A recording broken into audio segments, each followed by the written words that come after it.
제가 오늘 본문 말씀을 묵상하는 중에 계속 떠오르는 인물 두 사람이 있었습니다. 그 두 사람 중에 한 사람은 월터 디즈니인데요.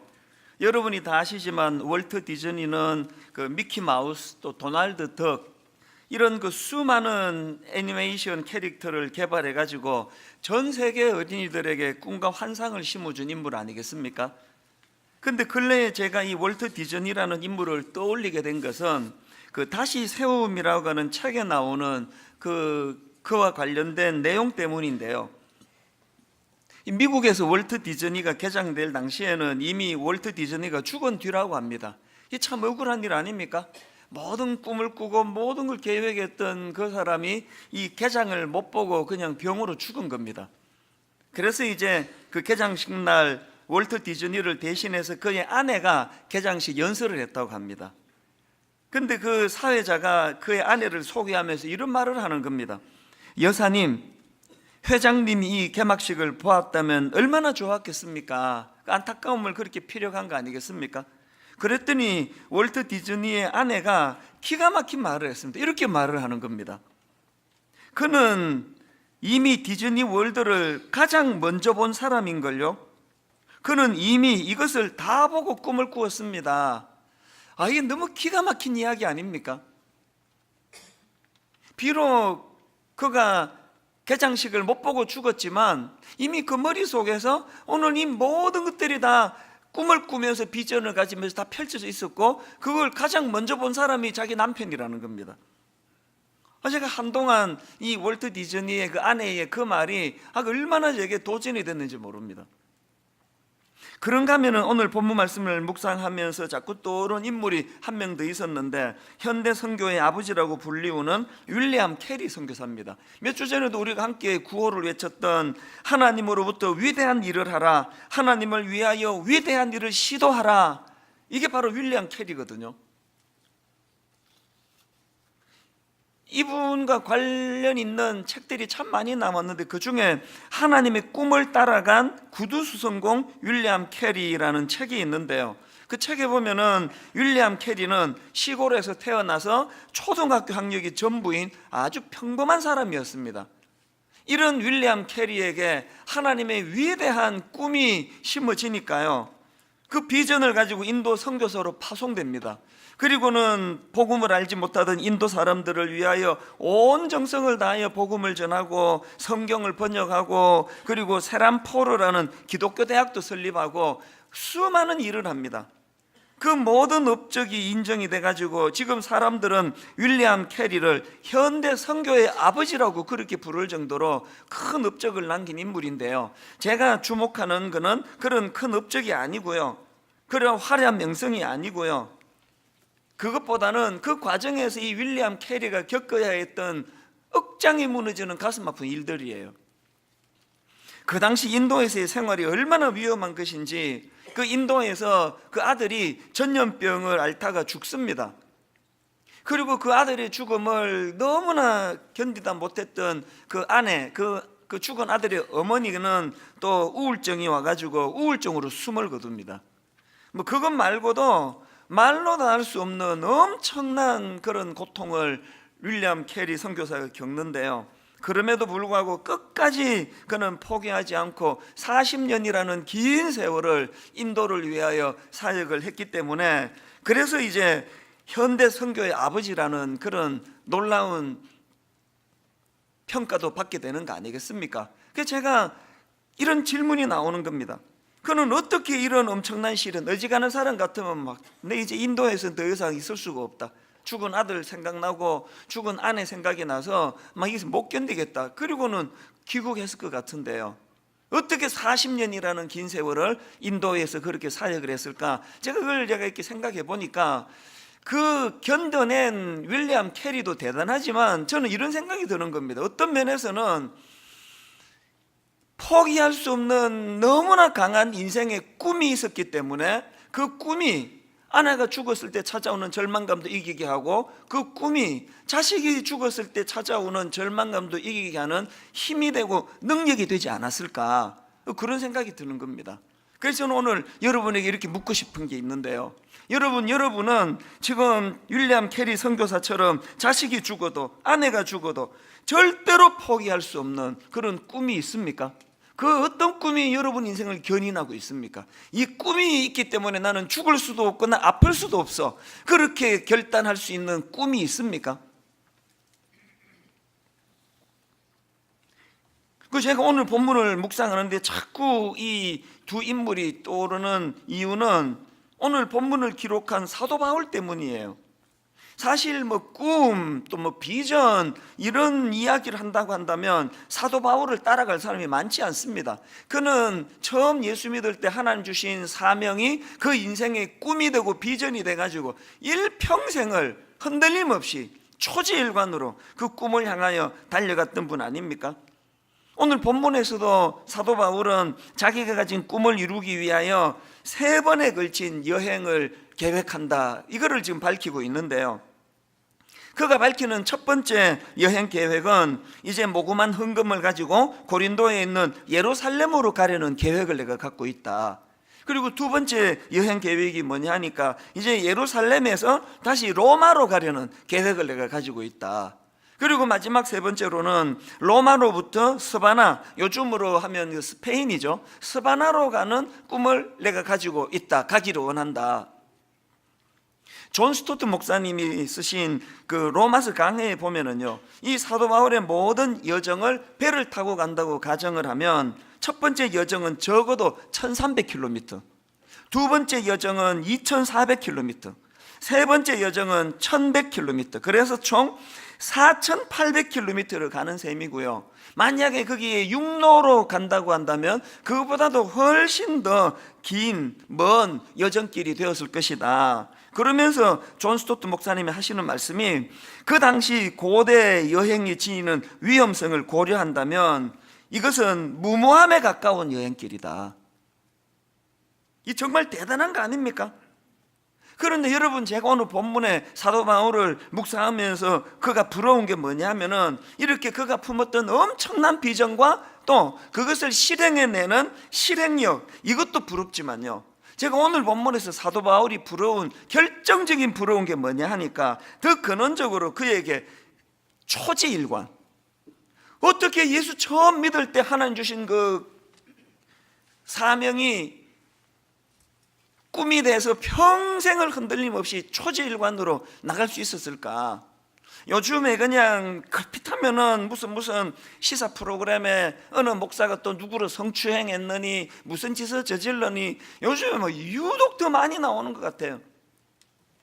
그런 것들을 보고 있으면 참 인간의 죄성이라는 게 아무리 선한 의도로 목사가 되고 선한 뜻으로 그렇게 꿈을 가지고 신학교를 갔다 할지라도 이 죄성이라는 게요, 그걸 유지하게 만들지 못한다는 거 아닙니까? 그래서 그냥 뭐 다 아시지만 저에게 자다가도 이 목사님은 꿈이 뭡니까? 그러면 막 한국교회를 대표하는 교회를 만드는 거면 이거 아니에요.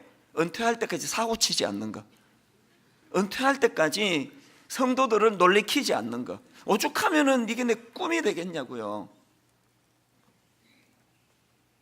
이런 현실을 보니까 그저 처음에는 꿈으로 시작했지만 중간에 실족하고, 꿈으로 시작했지만 엉뚱한 짓을 저지르고, 이게 인간이기 때문에 사도 바울의 초지일관이 너무나 위대해 보이는 겁니다. 그렇기 때문에 이 질문해야 됩니다. 사도 바울은 어떻게 이렇게 끝까지 초지일관할 수 있었을까? 제가 그런 질문을 하다가 보니까 잠언 29장 18절 말씀이 툭 떠오르는 겁니다. 묵시가 없으면 백성이 방자히 행하거니와, 묵시가 없으면 백성이 방자히 행하거니와.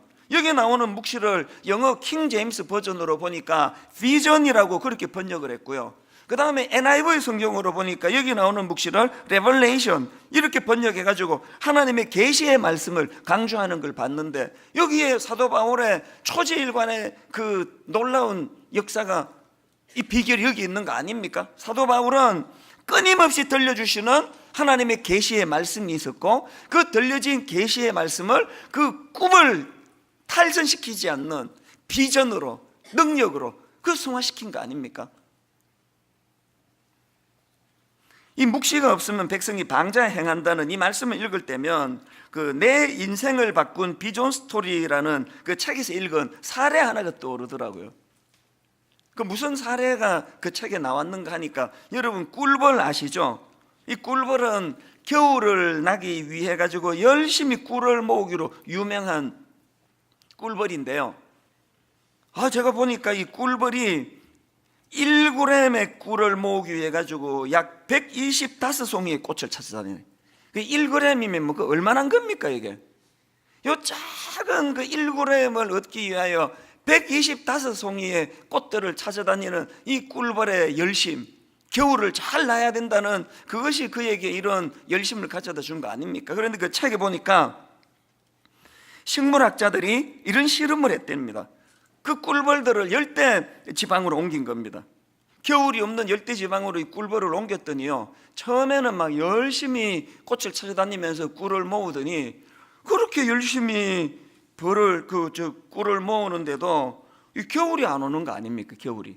시간이 지나니까 두 가지 증상이 나타나는데 게을러지더라는 거예요. 그리고 제가 주목하는 게 그 다음 증상인데요, 그 책의 내용을 한번 들어보십시오. 벌들에게 겨울이라는 비전이 사라지자 자신의 역할을 팽개친 채 게을러졌을 뿐만 아니라 날카로워질 대로 날카로워지더라.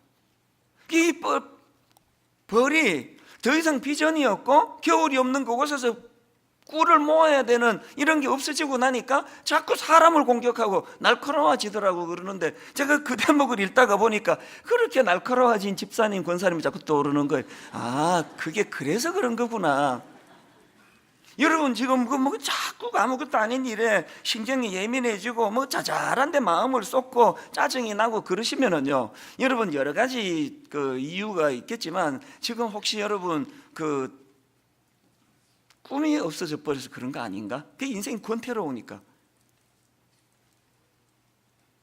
이런 점에서 저는 오늘 본문의 그 사도 바울을 통해서 그럼 어떻게 하면은 이 꿈이 변질되지 않도록, 변질되지 않는 꿈을 가지고 달려갈 수 있을까? 저는 오늘 본문에서 이거를 좀 같이 나누고 싶은데요, 두 가지로 제가 정리를 해봤습니다. 여러분, 우리 꿈의 변질을 막기 위해서는요, 첫째로 간절한 열망, 그 꿈을 향한 간절한 열망의 회복이 필요하다는 겁니다. 오늘 본문에서도 사도 바울이 하나님께서 자기에게 맡겨주신 그 사명과 꿈을 향한 열망이 얼마나 대단한지 본문 23절을 보십시오. 이제는 이 지방에 일할 곳이 없고 또 여러 해 전부터 언제든지 서바나로 갈 때에 너희에게 가기를 바라고 있었으니, 여러분 여기 나오는 바라고 있었으니라는 이 표현은요, 사실 그렇게 적절하지 않다고 할까요? 왜냐하니까 여기 나오는 이 바라고 있었으니가 헬라어로 에피포디아라는 단어인데, 이 단어는요 아주 강한 소원과 열망 이런 걸 나타낼 때 사용하는 단어라는 겁니다. 그러니까 우리말로 뭐 바라고 있었으니 뭐 기회 되면 가고 뭐 이런 정도가 아니고요, 이 바라고 있었으니를 어떻게 바꿔야 됩니까? 매우 갈망하고 강한 표현이에요. 그런가 하면 바로 이어 나오는 24절도 마찬가지입니다. 이는 지나가는 길에 너희를 보고 너희와 사귐으로 얼마간 기쁨을 가진 후에 너희가 그리로 보내주기를 바람이라. 이 원어로는 이게 두 단어가 다른 단어지만 이 꿈을 향한 갈망은 같은 거 아닙니까? 그리고 여기 나오는 이 표현은 사도행전 26장에도 나오는데요, 사도행전 26장에서 바울이 지금 고소당해가지고 재판받고 있는 중입니다. 그때 이제 바울의 말 한번 들어보십시오. 사도행전 26장 6절 7절.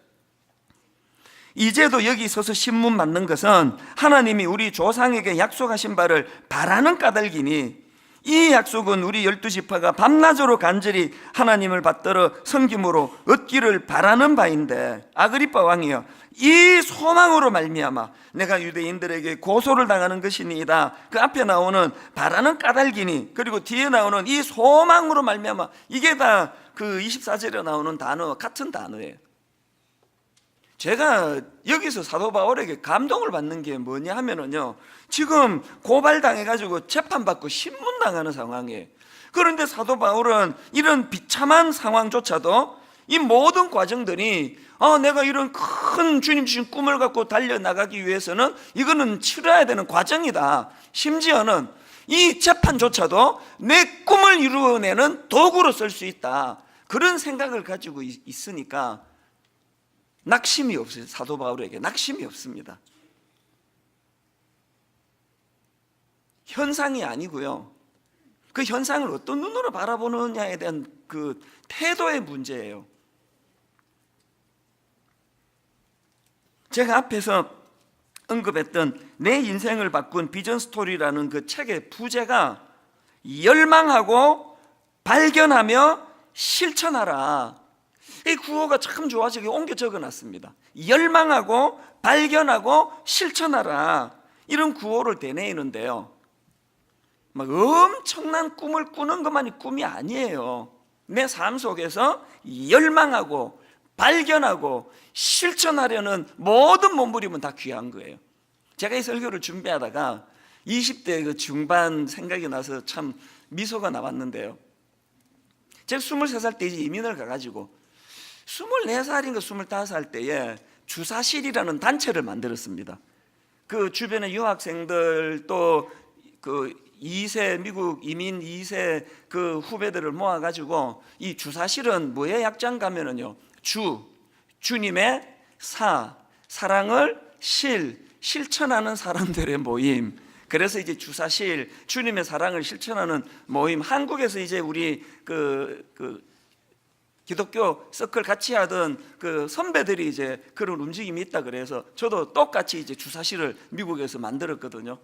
그리고는 이제 주변 우리 그 유학생들에게 한 달에 $5도 좋고 10달러도 좋고 20달러도 좋고, 우리가 형편되는 대로 십시일반 해가지고 우리가 가난한 사람들을 좀 도우면 좋겠다, 그런 좋은 뜻으로 이제 주사실을 만들고 또 행동 강령도 만들고 내규도 만들고 막 거창하게 창립 총회를 했는데, 결론 허지부지 없이 다 끝나버려서 완전히 실패한 겁니다.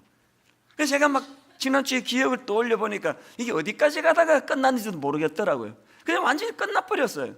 그래서 그때 깨달은 게 뭐냐, 이게 의욕만 갖고 되는 게 아니고요, 철저한 준비가 있어야 되는데 그냥 꿈만 꾸다 그냥 그대로 끝나버렸어요. 그 모임이 뭐 어떻게 되는지 모르겠습니다. 그러나 여러분, 저는요 그걸 실패라고 생각하지 않습니다. 왜? 비록 어린 나이에 뭐 조직력도 없고 생각도 모자라 가지고 비록 뭐 그러다 흐지부지 됐지만, 그러나 제 마음속에서 하나님 보시기에 열망하고 발견하고 실천하라. 그래서 저는요 수십 년이 지난 지금 이 주사실의 정신이 이어져 가지고, 제가 지난주에다가 우리 복지재단 관계자한테 다시 물어봤습니다. 지금 유급 직원이 얼마나 되느냐고. 우리 복지재단의 유급 직원이 200명 가까이 됩니다. 그 수많은 유급 직원, 유급 그 복지재단만 있습니까? 이웃 사랑부에서 너무나 헌신하는 그 모든 그 모습들이 다 그 주사실, 주님의 사랑을 실천하는 사람들의 모임, 여기서부터 이게 맥을 같이 하는 거 아닙니까? 여러분은 동의를 안 하시는 것 같은데 저는 그렇게 생각하고 있습니다. 뭘 지금 제가 강조합니까? 열망하고 발견하고 실천하라. 이건 그 어떤 꿈의 크기의 문제가 아니에요. 막 엄청난 일을 하느냐의 문제가 아니에요. 내게 맡겨진 작은 거라도 우리가 함께 꿈을 꾸는 것. 우리가 이 송림중고등학교로 들어오는 과정도 그렇고 여기 들어와 가지고도 저는 이거 자부심을 갖는데요, 전국에서 지금 송림중고등학교와 분당 우리 교회만큼 알콩달콩 사이좋게 잘 지내는 이런 일은 쉽지가 않습니다. 단 한 번도 갈등이 없었거든요. 그런데 그 박기성 장로님 행정실장님이라고요, 그분을 위시한 여러분들이 그 중재 역할을 참 잘해준 걸 고맙게 생각하는데, 그 중에 행정실장님인 이 박기성 장로님이라는 분은 참 많이 도와주셨습니다. 근데 제가 이분을 만나면 자꾸 이분이 하시는 말씀이, 나는 이제 퇴직하고 나면, 그냥 은퇴하고 나면 나는 선교 갈 거라고 그런 말씀을 계속 하시더라고요. 그 선교에 대한 그런 꿈을 저에게 계속 피력해 주셨는데, 어느 날 이분이 조기 은퇴를 하셨어요. 내가 보기에는 아직도 학교가 더 필요로 하는 것 같은데 막 과감하게 여기까지입니다. 그렇게 하고 딱 은퇴하고는 어디로 가셨는지 아십니까? 남아프리카 공화국으로 사랑하는 아내와 함께 모든 가산 다 정리하고 남아프리카 공화국으로 선교로 가셨어요. 이분이 가끔씩 기도 편지 보내주는데 어떨 때 사진을 보면은요, 그 가난한 아이들 우르르 모여 있는데 뭔가를 나눠주고 있는 그런 사진을 보면 얼마나 도전이 되는지 모릅니다. 우리 박기성 장로님 선교사님의 위시에서 수많은 우리 선교사님들, 또 자비랑 선교사님들, 그분들의 꿈이 열망하고 발견하며 실천하라, 여기에 해당되기 때문에 너무나 존경스러워 보이는 겁니다. 그런가 하면 두 번째로 꿈의 변질을 막기 위해 우리가 하나 더 기억해야 될 게 있는데요, 하나님을 향한 전적인 의지예요. 본문 30절을 보십시오. 형제들아, 내가 우리 주 예수 그리스도와 성령의 사랑으로 말미암아 너희를 권하노니, 앞에서 제가 사도 바울이 하나님 주신 그 꿈에 대한 간절한 열망이 있었다, 이게 필요하다 그랬는데, 이 간절한 열망이 인간적인 몸부림이라면요, 이것만 있어갖고 안 됩니다. 하나님을 향한 전적인 의지, 이 꿈을 주신 분이 하나님이심을 믿고 하나님을 의지하는 거예요. 그래서 제가 몇 주 전에도 소개해드렸지만 고린도전서 3장에서 고린도 교회 성도들이 무슨 바울파니 아볼로파니 그렇게 분열하고 있을 때 사도 바울이 뭐라고 질책합니까? 고린도전서 3장 4절부터 7절 다시 한번 보십시오. 어떤 이는 말하되 나는 바울에게라 하고 다른 이는 나는 아볼로에게라 하니 너희가 육의 사람이 아니리요. 그런즉 아볼로는 무엇이며 바울은 무엇이냐? 그들은 주께서 각각 주신 대로 너희로 하여금 믿게 한 사역자들이니라. 그 다음 6절 7절 여러분, 우리가 관심을 갖고 한번 같이 한번 읽어보시기 바랍니다. 6절과 7절 같이 읽습니다. 나는 심었고 아볼로는 물을 주었으되 오직 하나님께서 자라나게 하셨나니, 그런즉 오직 자라게 하시는 이는 하나님뿐이니라. 그런즉 심는 이나 물 주는 이는 아무것도 아니로되 오직 자라게 하시는 이는 하나님뿐이니라. 사도 바울이 이런 인식을 갖고 있으니까 그의 꿈이 크면 클수록 전적으로 하나님을 의지하는 거예요. 근데 제가 오늘 본문에서 발견한 중요한 포인트가 하나 있는데요, 이처럼 사도 바울이 하나님을 향한 전적인 의지하는 태도가 있었는데 그 태도가 어떤 형태로 표출되고 있는지 아십니까? 자, 30절을 세 번역으로 다시 한번 보십시오. 형제 자매 여러분, 내가 우리 주 예수 그리스도를 힘입어서 그리고 성령의 사랑을 힘입어서 여러분에게 부탁합니다. 그 다음 보세요. 나도 기도합니다만 여러분도 나를 위하여 하나님께 열심으로 기도해 주십시오. 성경에 보면은 사도 바울이 이런 중보 기도가 얼마나 많이 부탁되어지는지 모릅니다. 데살로니가후서 3장 1절입니다. 끝으로 형제들아, 너희는 우리를 위하여 기도하기를. 에베소서 6장 19절 또 나를 위하여 구할 것은, 또 골로새 4장 3절 또한 우리를 위하여 기도하되. 사도 바울이 그냥 자기 열심으로만 달려간 게 아니고 이 꿈을 이루어 주시는 분은 하나님이라는 것을 믿음으로 전적인 의지를 했다는 게 중보 기도로 나오는 게 기도 부탁. 근데 여기서 본문에서 중요한 건요, 기도 부탁할 때 이렇게 이야기합니다. 나도 기도합니다만 여러분도 나를 위하여 하나님께 열심으로 기도해 주십시오. 저는 목사니까 기도 부탁 받는 게 내 일이에요. 길을 가다가도 어떤 분을 만나면 목사님 잘 만났습니다, 이거 놓고 기도해 주세요 막 그러고요. 등산을 가는데 산에서도 기도해 달라 그러고, 어떨 때는 막 급히 가야 되는데 막 급히 따라오면서 계속 기도 부탁을 해요. 그런데 어떨 때 정말 황당해요. 그렇게 간절하게 기도 부탁한다고 그려놓고요, 한 몇 달 지나가지고 그 기도 부탁했던 분을 이제 교회 입구에서 만납니다. 궁금하니까 묻겠죠. 그때 저한테 그렇게 간절히 기도 부탁했는데 그거 어떻게 됐습니까? 그러면 그분 하는 말이 뭔지 아세요? 그게 뭔데요? 자기가 부탁해놓고 자기가 까맣게 잊고 있습니다. 이거 짜증 지대로 아닙니까? 남은 지금 그 얘기 듣고 굉장히 심각하게 이 문제를 가지고 기도하는데 본인은 그게 뭐였더라? 내가 무슨 부탁했죠? 왜 그런 현상이 나타나느냐고요? 바울에 이게 없는 거예요. 나도 기도합니다만 여러분도 나를 기도해 주세요. 이게 없는 거예요. 이 기도가 무슨 인사말처럼 그냥 심심한 할 말은 말만 막히면은 기도해 주세요 해놓고 자기는 잊어버리는 거예요. 제가 분당 우리 교회에 이 중보기도 부탁할 때 기도 룰을 내가 하나 만들었습니다. 이제 내일부터 여러분들이 누구에게 기도 부탁할 때는 요 앞에 말을 안 붙이면 접수를 시키지 마세요. 여러분 기도 부탁할 때 이 앞에 이 토시를 꼭 달아야 됩니다. 나도 기도합니다만 여러분도 나를 위해 기도해 주십시오. 한번 따라해 보시겠습니까? 나도 기도합니다만 나도 기도합니다만 내가 먼저 기도의 중요성을 알고 그 부탁을 다른 분들에게 할 때 그 기도의 능력이 나타난다는 것입니다. 이렇게 사도 바울이 자기를 위해 기도해 달라는 부탁을 오늘 본문에서도 드리는데요. 그리고는 이제 31절 32절에서 그 기도 부탁 내용이 뭔지를 이렇게 기록을 합니다. 세 번역입니다. 내가 유대에 있는 믿지 않는 자들에게서 화를 당하지 않도록, 그리고 또 내가 예루살렘으로 가져가는 구제금이 그곳 성도들에게 기쁘게 받아들여질 수 있도록 기도해 주십시오. 지금 막 도처에 꿈으로 달려가는 바울을 죽이려는 악한 것들이 도사리고 있으니까 그 기도 부탁을 하는 겁니다. 그리고 그 다음 32절에도 그래서 내가 하나님의 뜻을 따라 기쁨을 알고, 이게 얼마나 중요합니까? 기왕의 꿈을 가지고 달려나가는데 그 마음에 하나 주시는 기쁨을 달라는 거예요. 기쁨을 가지고 여러분에게로 가서 여러분과 함께 즐겁게 쉴 수 있게 되도록 기도해 주십시오. 저는 이 바울의 기도 부탁을 보면서 여러분 그 선교와 관련해서 가든지 보내든지 이 표현 아시죠? 그리고 가는 선교사, 보내는 선교사. 여기 우리 모두가 다 사도 바울처럼 그냥 해외로 그렇게 못 나갑니다. 그 박기성 장로님처럼 그렇게 남아공으로 모두가 다 갈 수 없습니다. 그래서 우리가 뭘 해야 됩니까? 그분들이 가는 선교사라면 우리는 보내는 선교사예요. 뭘로? 중보기도로, 물질로.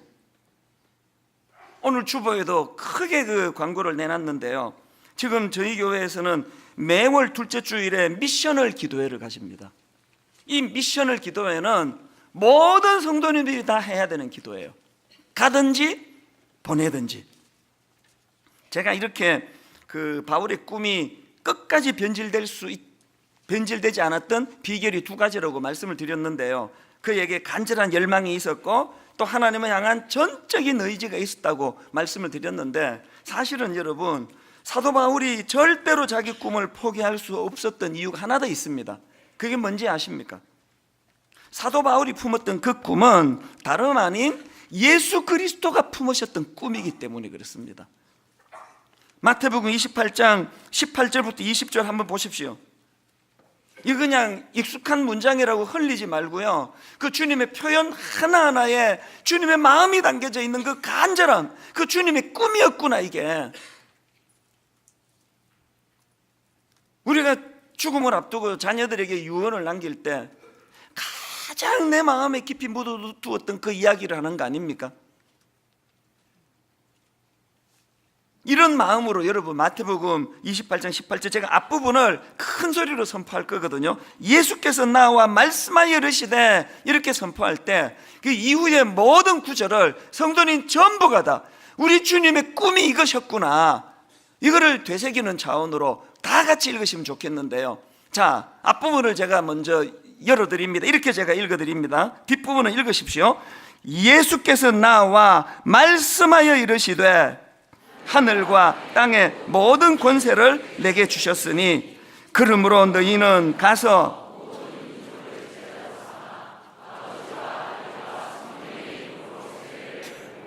내가 너희에게 분부한 모든 것을 가르쳐 지키게 하라.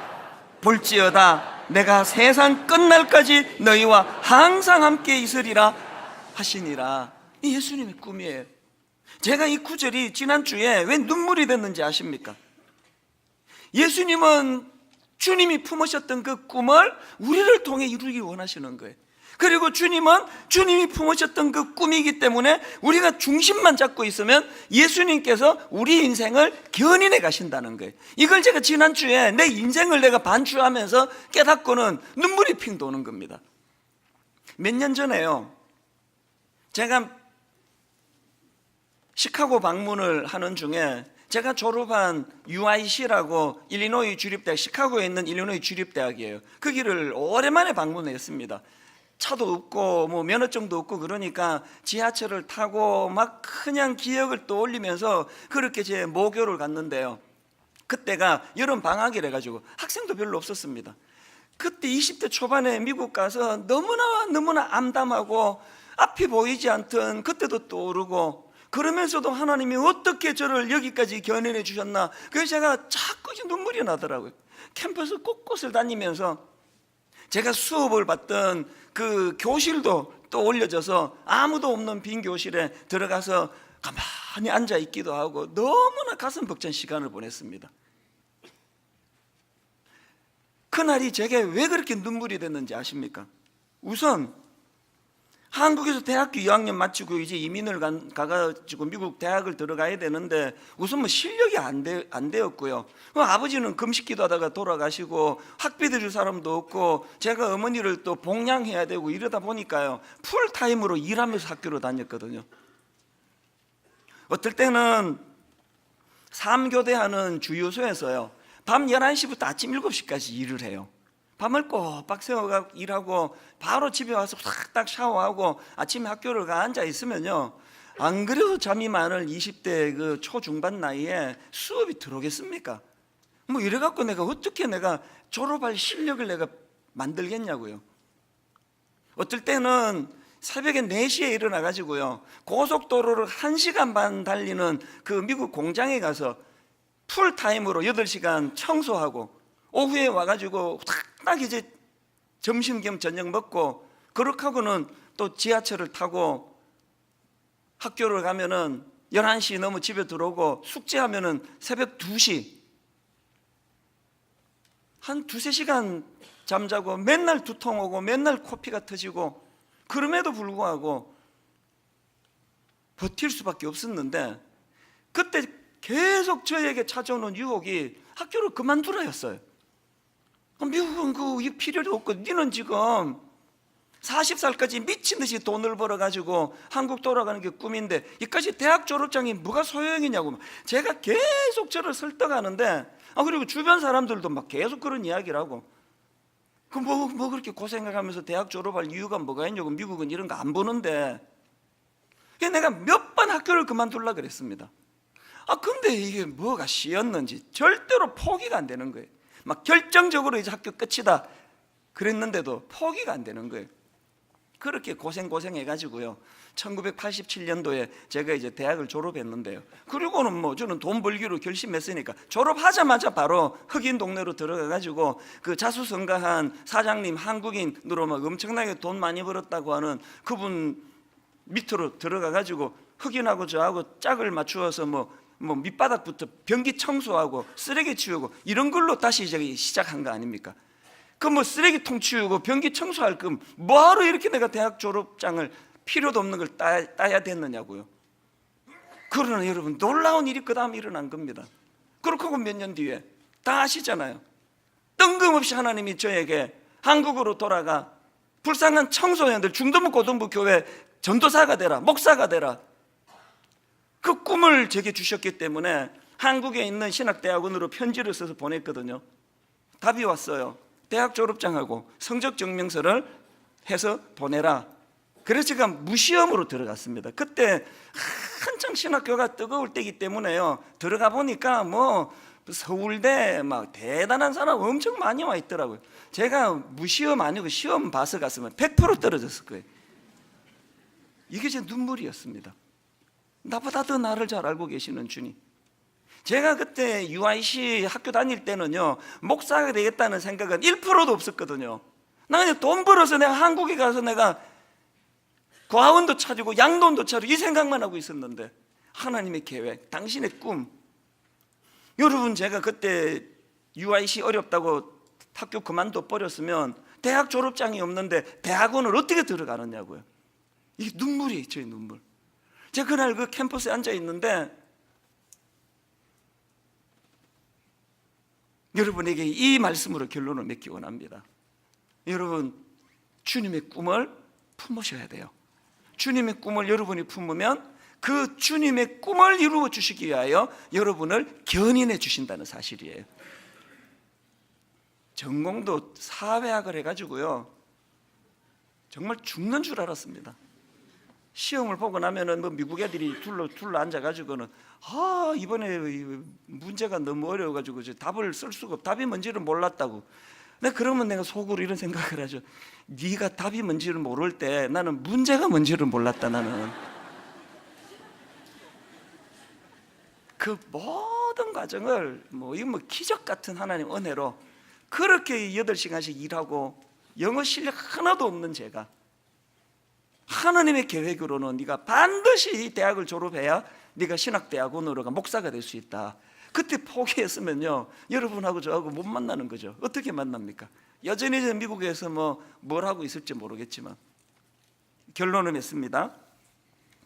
24절에 사도 바울이 이렇게 말합니다. 그러므로 또한 내가 너희에게 가려 하던 것이 여러 번 막혔더니 이게 저에게 너무나 도전이에요.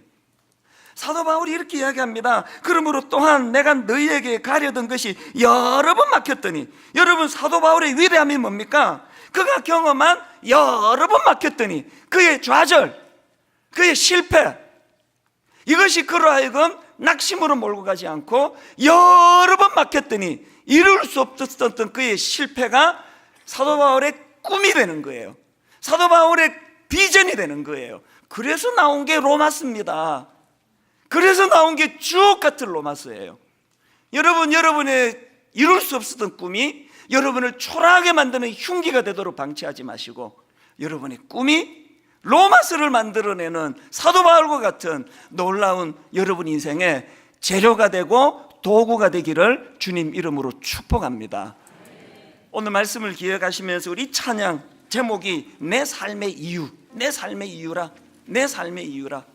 나는 삶의 이유가 있는가? 질문하시면서 함께 이 찬양 불러보기 원합니다. 예수는 내 힘이요.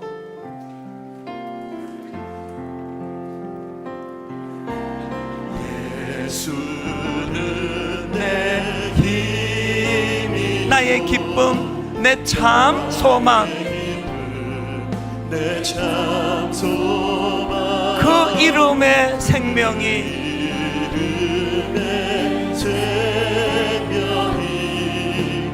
내 삶의 이유. 전적인 의지, 오직 주만 따라갑니다.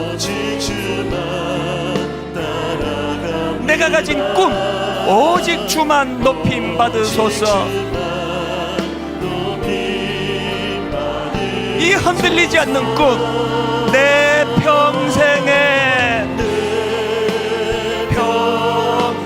그 이름을, 그의 선하심을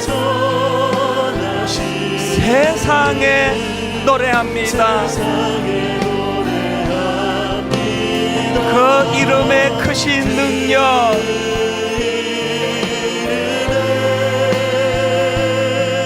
크신 능력, 영원한 생명이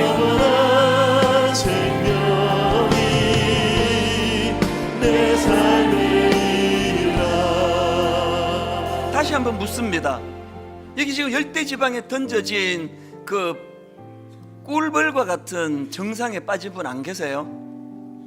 그냥 인생이 권태스럽고 아무것도 아닌데 짜증스럽고, 옆에서 그냥 배우자가 그냥 아무 말 아닌데도 그냥 짜증이 나고, 여러 가지 이유가 있겠지만요, 꿈을 잃어버려서 그래요.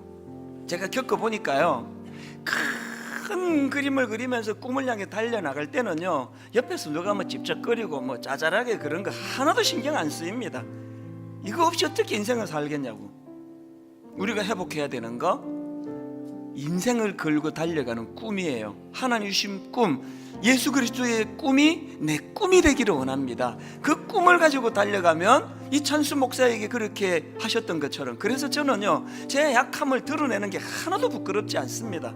내 약함이 드러나면 드러날수록 이런 초라한 인생을 견인하신 하나님의 은혜가 더 크게 드러나기 때문 아닙니까? 저 같은 사람도 쓰이는데, 저 같은 사람도 견인해 주시는데, 여러분과 여러분 가정의 자녀들에게 하나님의 견인하는 은혜가 꼭 경험되기를 간절히 바랍니다. 이 소원을 가지고 우리 한 번 더 이 찬양 내 삶의 이유라 이렇게 고백하시기 원합니다. 예수는 내 힘이요. 예수는 내 힘, 나의 기쁨, 내 참 소망. 내 참 여러분에게 어떤 삶의 이유가 있습니까? 그 이름의 생명이 생명이 내 삶의 이유라. 하나님 향한 전적 의지, 오직 주만 따라갑니다. 내가 가진 꿈, 오직 주만 높임 받으소서.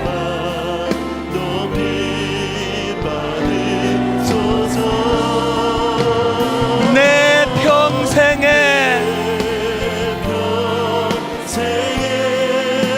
그 이름을, 그의 선하심을 세상에 노래합니다.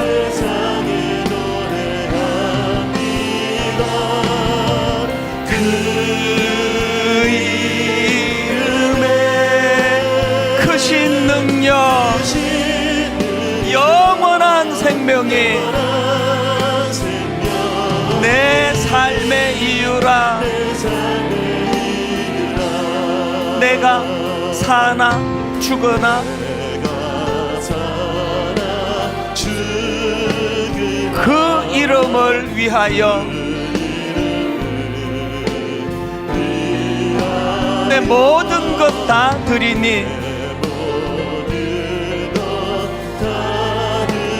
나를 받으소서.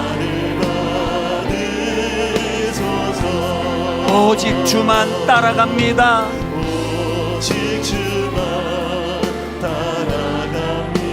오직 주만 높임 받으소서. 여러분 꿈을 회복하고 여러분 이렇게 한번 선포하기 원하지 않으십니까?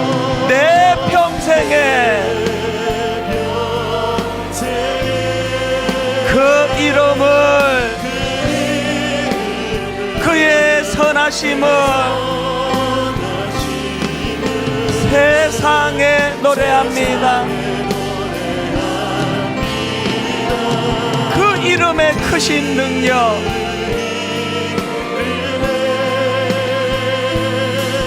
크신 능력, 영원한 생명이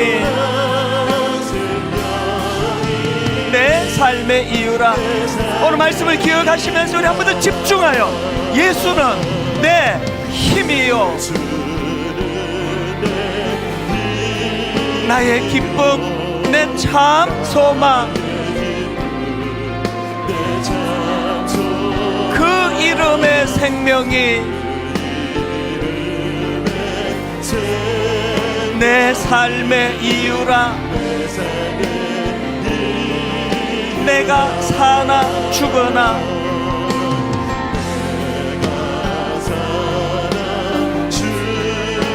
그 이름을 위하여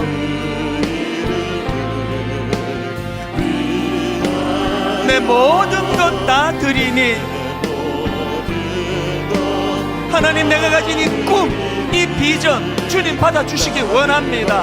나를 받으소서. 오직 주만 따라갑니다. 전적인 의지, 오직 주만 높임 받으소서. 내가 가진 꿈, 이 꿈을 가지고 내 평생에 그 이름을, 그의 선하심을 세상에 노래합니다. 그 이름의 크신 능력,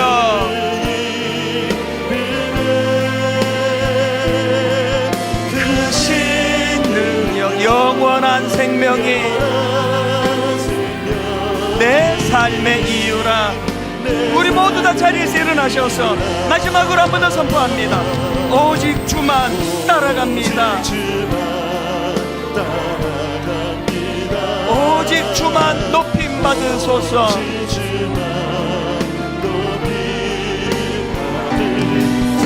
이 꿈을 가지고 선포하십시오.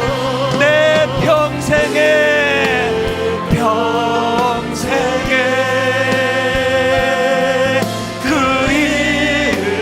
그의 선하심을 세상에 노래합니다.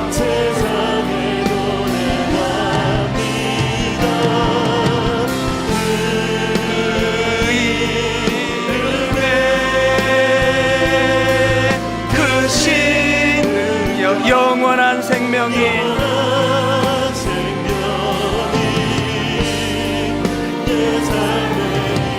내 삶의 이유라.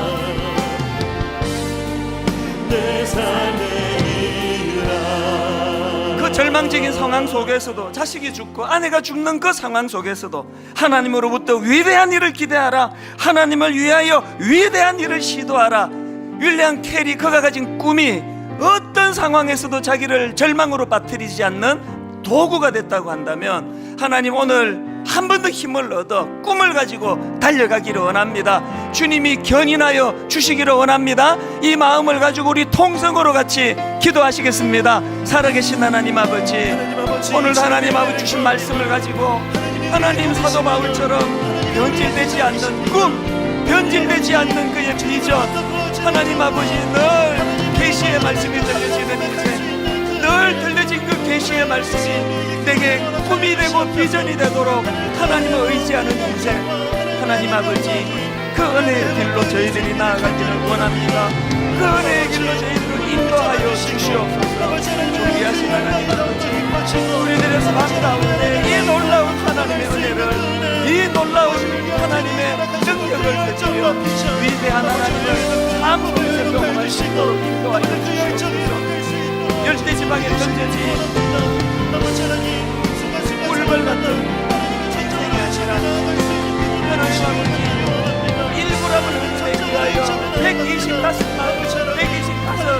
꽃송이를 들어가게 해주시고, 이와 같이 꿈 때문에 일동을 값진 것을 지치지 않는 것처럼 예수님은 저희들에게 은혜의 길로 전하여